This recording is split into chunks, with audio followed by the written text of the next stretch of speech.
Today I'm sharing 7 tips when stitching out 3D puff on a sweater. Tip number 1, use the hoop that closely fits your design. That'll help you reduce wasting cutaway. And of course, it's always a given to trace your design just to make sure your design fits in your hoop.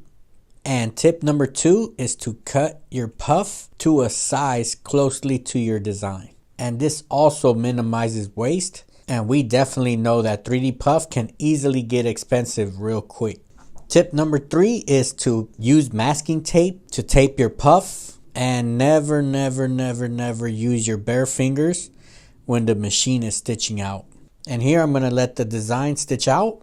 And as we're watching this play, just as an FYI, this design is from my last embroidery class where I went live talking about all the details of this design. So if you want to see how I digitized it, I have the link in the description just in case you missed it or you want to watch it again. And some of the details that I talked about was the rules when digitizing for 3D puff. So check that out. And tip number 4 is to use regular puff embroidery foam. This foam is specifically made for embroidery. Alright, so even with this foam stitching out smooth, tip number 5 is to use the correct needle. Here I'm using a 7511 RG Groz Beckert's, and this pretty much just cuts through this foam nice and easy. And as we watch it play out, what I'm just making sure all my stitch angles and all my thread is looking nice and straight. And so far so good. Everything's looking good here.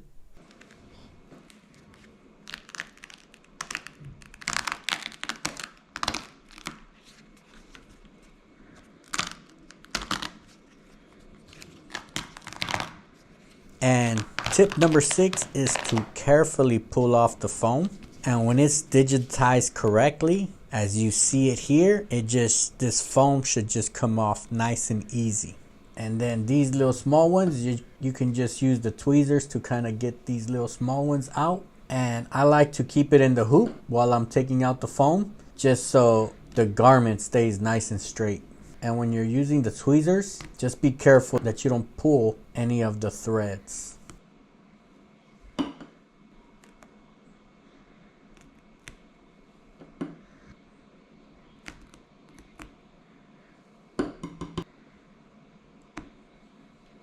Alright, so far it's looking nice and clean. We're probably like 90% completed right now. We need the icing on the cake, and that is tip number 7, is to use a heat gun.